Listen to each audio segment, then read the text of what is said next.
Bismillahirrahmanirrahim. Assalamualaikum warahmatullahi wabarakatuh.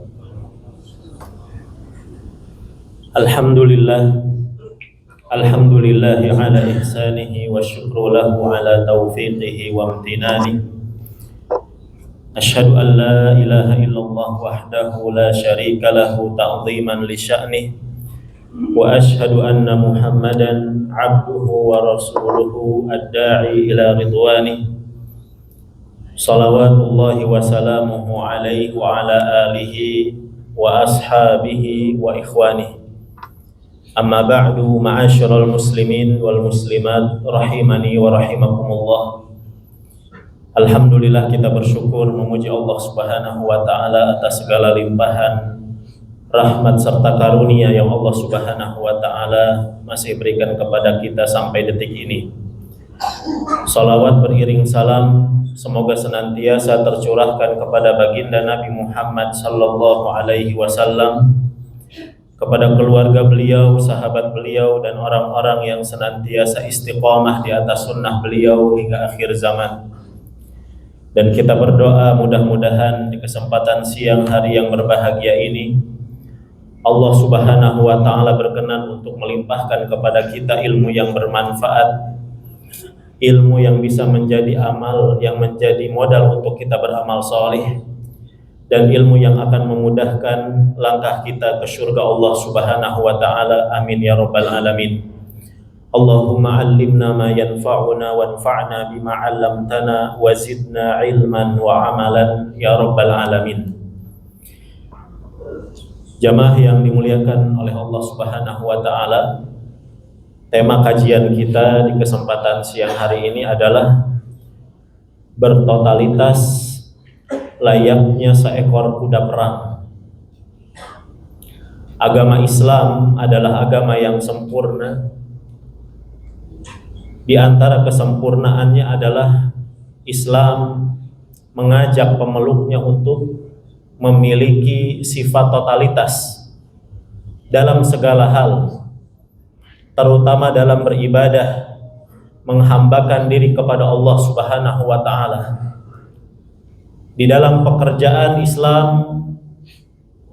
juga menganjurkan kepada kita untuk proporsional, untuk totalitas. Karena Nabi Shallallahu alaihi wasallam bersabda, al-muslimu ala syurutihim, bahwasannya seorang muslim itu terikat dengan syarat yang mereka sepakati antara karyawan dengan tempat kerjanya. Ada ikatan kontrak di awal. Biasanya atau kebanyakannya beberapa instansi atau lembaga atau perkantoran menuntut karyawannya itu untuk memiliki sifat totalitas dalam bekerja, dan Islam mengarahkan seperti itu. Di dalam satu hadis Nabi Shallallahu alaihi wasallam bersabda, innallaha yuhibbu idza amila ahadukum amalan an yutqinah. Sesungguhnya Allah Subhanahu wa taala mencintai apabila ada di antara kalian yang melakukan sebuah amalan, maka dia mengerjakannya dengan itqan, dia mengerjakannya dengan totalitas. Dan luar biasanya Allah Subhanahu wa taala yang menciptakan kita, jamaah. Kita disuruh atau secara tersirat Allah Subhanahu wa taala mengajak kita untuk belajar totalitas dari makhluk Allah yang lainnya, yaitu apa? Seekor kuda perang. Mungkin kita bertanya, di antara kita ada yang bertanya-tanya, Ustadz, kenapa kita harus belajar dari seekor kuda? Bukankah manusia adalah ciptaan Allah yang sempurna? Iya. Dari satu sisi manusia sempurna, dari penciptaan raganya manusia sempurna. Allah berikan kepada kita hati nurani, Allah berikan kepada kita akal yang tidak Allah Subhanahu wa taala berikan kepada makhluk Allah yang lainnya, di antaranya kuda. Tapi ternyata manusia juga memiliki sisi negatif. Di antara sisi negatif manusia adalah memiliki sifat-sifat buruk. Apa sifat buruknya manusia, jamaah? Kata Allah Subhanahu wa taala di dalam surat Al-Ahzab, "Innahu kana zaluman jahula." Sesungguhnya manusia itu adalah makhluk yang sangat ahli dalam berbuat zalim. Dan dia adalah makhluk yang sering melakukan sebuah kebodohan, tindakan-tindakan bodoh. Berarti kita memiliki sisi negatif. Ada sifat potensi yang negatif dalam diri kita. Dan di antara sisi negatif manusia, Allah Subhanahu wa taala akan singgung di dalam salah satu surat di juz 30. Surat ini sudah kita hafal semua insyaallah, yaitu surat Al-Adiyat. Surat Al-Adiyat. Apa sifat buruknya manusia? Kata Allah, "Innal insana li rabbihi lakanud." Sesungguhnya manusia kepada Rabb-nya itu sering berbuat kanud. Apa kanud? Yaitu kekufuran. Sering melakukan sebuah pembangkangan. Dia tidak mau totalitas. Oleh karenanya lihat jamaah yang dimuliakan oleh Allah. Di ayat yang pertamanya Allah Subhanahu wa taala berfirman, "Wal 'adiyati dhabha." Demi kuda yang berlari dengan kencang sambil terengah-engah.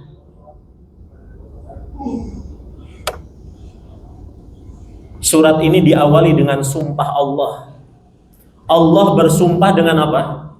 Dengan kuda. Kata para ulama jamaah, kalau Allah Subhanahu wa taala bersumpah dengan salah satu makhluknya, berarti makhluk tersebut memiliki keistimewaan, bukan makhluk sembarangan. Dan ternyata yang dijadikan alat sumpahnya adalah kuda perang yang berlari dengan kencang. Apa sisi positifnya kuda ini? Kenapa Allah bersumpah dengan kuda? Kata Nabi SAW, "Al-khailu ma'qudun," di dalam hadis riwayat Muslim, "fi nawasihal khair ila yaumil qiyamah," bahwasannya kuda-kuda itu sudah terikat di ubun-ubunnya kebaikan sampai hari kiamat. Artinya kuda ini adalah hewan yang akan senantiasa memberikan manfaat untuk manusia sampai kapan? Sampai hari kiamat. Memberi manfaat dalam hal apa jamaah? Dalam hal misalkan untuk kendaraan pribadi bisa, untuk mencari ma'isyah bisa tidak? Bisa. Untuk mencari ma'isyah dengan adanya delman. Untuk beribadah kepada Allah bisa tidak? Iya. Untuk berjihad di jalan Allah.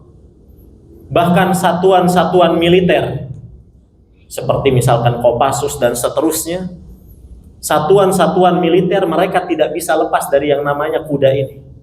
Makanya ada sebagian satuan militer yang mereka bertugas untuk menunggangi kuda-kuda perang itu. Ini keistimewaannya kuda. Kemudian jamaah yang dimuliakan oleh Allah Subhanahu wa taala, ayat yang pertama ini juga menunjukkan kepada kita, Allah ingin menunjukkan kepada kita bahwa kuda ini adalah hewan yang bisa diajak totalitas oleh tuannya. Apa bentuk totalitasnya? Yang pertama, dia mau diajak untuk berlari dengan kencang, bahkan sampai apa? Terengah-engah. Dobha. Dobha itu suara hembusan nafas yang begitu kuat, yang kata Imam Al-Qurtubi rahimahullahu ta'ala hanya dimiliki oleh 3 hewan. Yang pertama adalah al-khayl, yaitu kuda. Yang kedua adalah al-kalbu. Apa al-kalbu? Anjing. Dan yang ketiga adalah as-sa'lab, yaitu rubah. Dia mau diajak berlari dengan kencang untuk bertotalitas oleh tuannya, mengantarkan tuannya sampai ke tujuan untuk berperang di jalan Allah. Dan kita pun jamaah yang dimuliakan oleh Allah, kita diajak untuk berlari. Kita pun disuruh oleh Allah berlari. Dalam mengejar apa? Dalam mengejar keridhaan Allah. Dalam mengejar kenikmatan yang hakiki dari negeri akhirat. Jadi untuk masalah akhirat kita disuruhnya berlari. Sedangkan dalam masalah dunia kata Allah apa di dalam surat Al-Mulk? Famshu fi manakibiha. Berjalan saja. Kalau dalam urusan dunia gak usah berlari, gak usah ngoyo. Berjalanlah di segala penjuru muka bumi ini.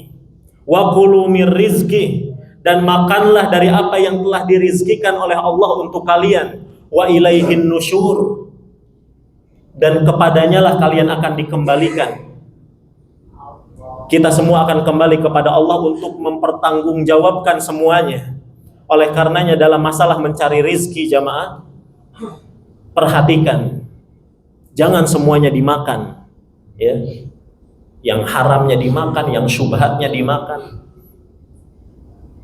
Cari rizki yang halal. Kita akan dimintai pertanggungjawaban oleh Allah. Kata Ali bin Abi Thalib radhiyallahu anhu, yang halalnya akan dihisab, yang haramnya akan diazab. Kemungkinannya hanya dua. Adapun dalam masalah akhirat, Allah minta kita untuk berlari. Mana dalilnya? Dalilnya adalah surat Al-Jumu'ah ayat yang ke-9. Allah Subhanahu wa taala berfirman, "Ya ayyuhalladzina amanu idza nudiya lis-salati min yaumil jumu'ah fas'au ila dzikrillah." Wahai orang-orang yang beriman, apabila kalian diseru untuk melakukan ibadah salat Jumat, menunaikan ibadah salat Jumat, apa kata Allah? Berjalanlah dengan cepat. Tapi oleh masyarakat kita dibalik, jemaah.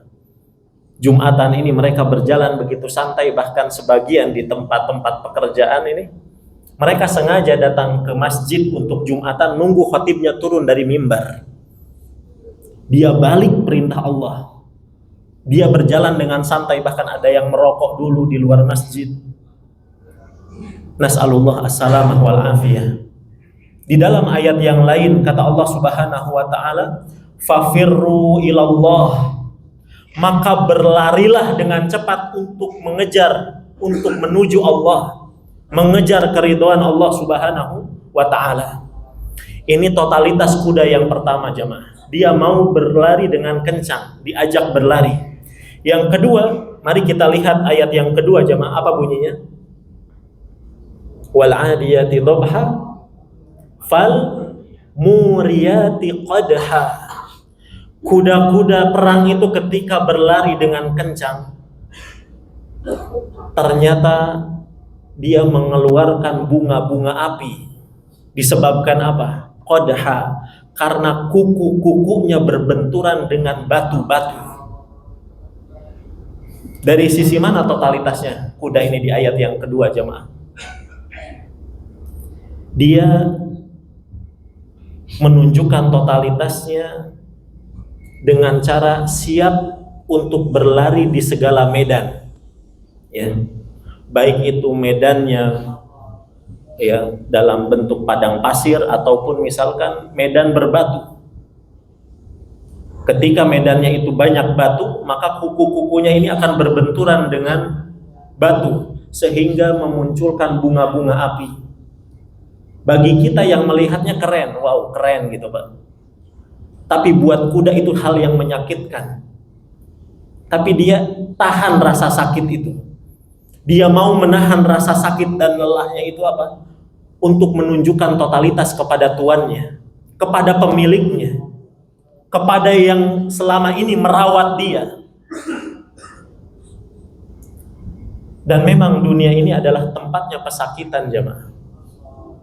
Kita diminta oleh Allah Subhanahu wa taala beribadah dalam setiap kondisi kita.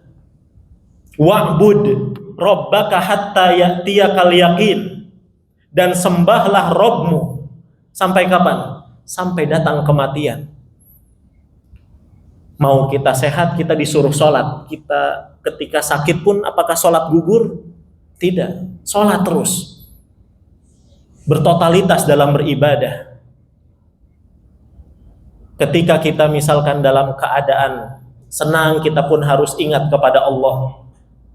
Dalam kondisi susah pun kita harus ingat kepada Allah Subhanahu wa ta'ala. Dalam satu ayat ya, Allah Subhanahu wa ta'ala berfirman tentang riba. Kata Allah apa? Wa dharu ma baqiya minar riba in kuntum mu'minin. Maka tinggalkanlah sisa-sisa riba. Jangan katakan ribanya kan sedikit Ustaz. Tinggalkanlah sisa-sisa riba itu semuanya, totalitas. Apabila apa kata Allah? In kuntum mu'minin, apabila kalian adalah orang-orang yang beriman sejati.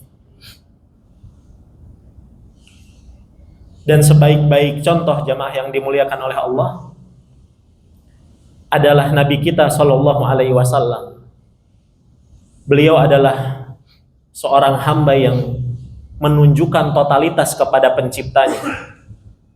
Padahal Nabi Shallallahu Alaihi Wasallam itu sudah dijamin apa? Masuk surga. Dosa-dosanya yang telah lalu dan akan datang sudah diampuni. Apa yang Nabi lakukan, Pak? Beliau tetap melakukan sholat sampai kaki beliau bengkak-bengkak. Maka dari sini jamaah, sebetulnya ya, kalau kita mau berlelah, kalau kita betul-betul keimanan kita jujur kepada Allah, dalam lelah kita menjalankan ibadah itu ada kelezatan. Sebagaimana orang yang bermaksiat itu lelah tidak, Pak? Mereka juga lelah. Apakah mereka merasakan kelezatan? Iya.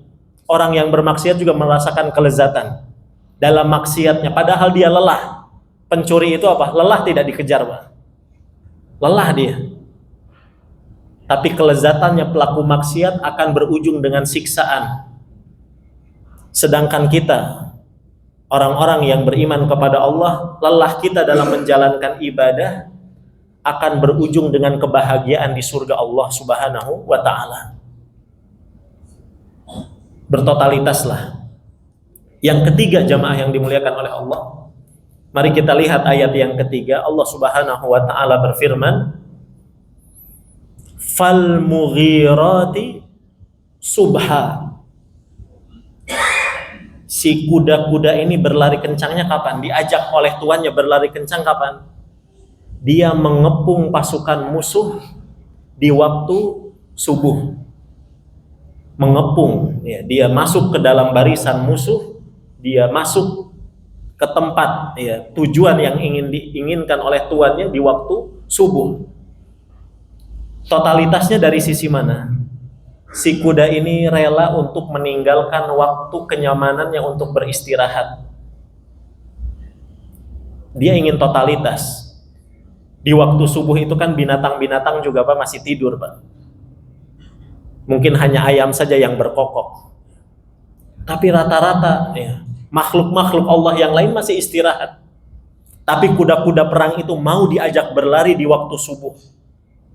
Dan waktu subuh jamaah yang dimuliakan oleh Allah adalah waktu yang diberkahi oleh Allah.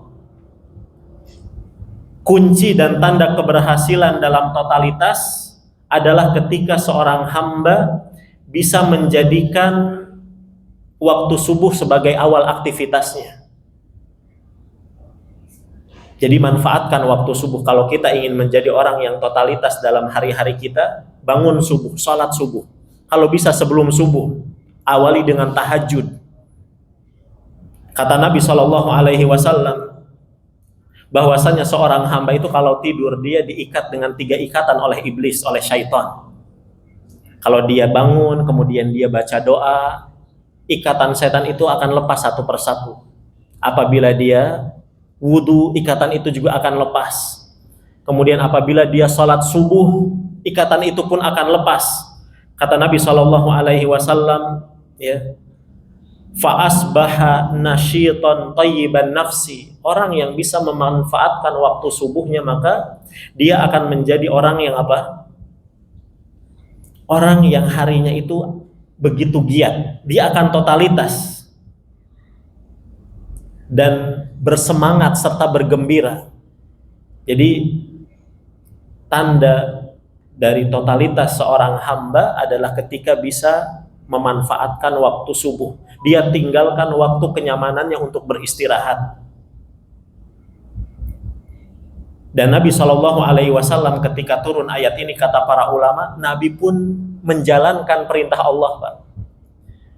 Mungkin hanya di perang Badar saja ketika Nabi SAW tidak menyerang musuh di waktu subuh. Tapi di perang-perang yang lainnya, Nabi SAW menyerang musuh itu di waktu subuh. Kenapa? Waktu yang diberkahi. Orang-orang yang tidak beriman kepada Allah, mereka mengisi waktu subuhnya dengan kemalasan. Itu saat Nabi SAW menyerang musuh. Ketika Nabi SAW diantaranya masuk ke daerah Khaybar, kata beliau, Allahu Akbar, Allahu Akbar, haribat Khaybar, hancur Khaybar. Ya. Sesungguhnya apabila kami masuk ke dalam sebuah perkampungan, maka orang-orang yang di situ, orang-orang yang sudah diberikan peringatan oleh Allah, maka akan menjumpai waktu paginya, waktu pagi yang sangat buruk. Karena sudah diberikan peringatan tadi, tapi tidak mau beriman kepada Allah Subhanahu wa Ta'ala. Kemudian jamaah yang dimuliakan oleh Allah, di ayat yang berikutnya, Allah Subhanahu wa Ta'ala berfirman, fa'atharna bihi naq'ah. Kuda-kuda perang itu ketika berlari, dia dengan sepakannya menciptakan debu-debu yang berterbangan. Sehingga debu-debu itu pun, kata para ulama, terkadang menghalangi pandangan matanya. Di sini isyarat bahwasanya ketika seseorang ingin bertotalitas, pasti akan ada sesuatu yang menghalangi. Tapi kita harus terjang. Kita harus lawan apa yang menghalangi kita untuk bertotalitas kepada Allah Subhanahu wa Ta'ala. Di antaranya apa, Pak? Di antaranya adalah teman-teman buruk, ya, yang biasanya mengajak kita untuk bermalas-malas dalam melakukan ibadah, atau keluarga kita, istri kita, anak-anak kita. Ketika kita ingin berangkat ke pengajian misalkan, istri kita malah ngajak ke pasar. Katakan ke istri kita, nanti ke pasarnya sepulang dari kajian. Atau misalkan ketika kita ingin bersedekah, sebagian pasangan mengatakan kepada suaminya, jangan bersedekah terus. Kita belum ganti kulkas dengan kulkas 2 pintu, kita belum beli mobil listrik dan seterusnya.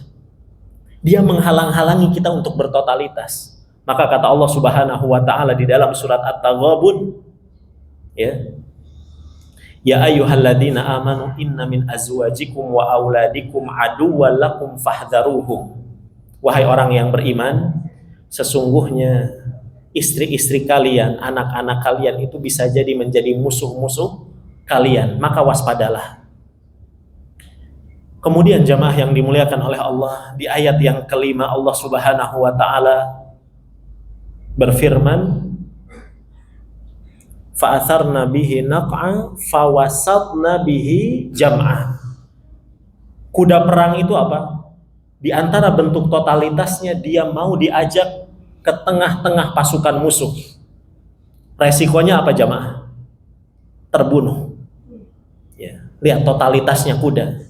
Dia akan tersayat oleh pedang, mungkin dia akan tertusuk oleh tombak dan busur panah. Tapi dia ingin menunjukkan totalitasnya kepada tuannya. Tidak masalah nyawa saya jadi taruhannya. Dan itu pun yang diminta oleh Allah kepada hamba-hambanya. Kita diminta untuk totalitas sekalipun kita mengorbankan nyawa kita. Totalitasnya kuda ini, kalau kita lihat kenapa Pak? Dia mau bertotalitas. Karena dia ingin bersyukur, menunjukkan rasa syukur terhadap tuannya yang selama ini merawat dia, memberikan fasilitas kepada dia. Fasilitasnya kuda apa Pak? Makanannya hamburger, pizza.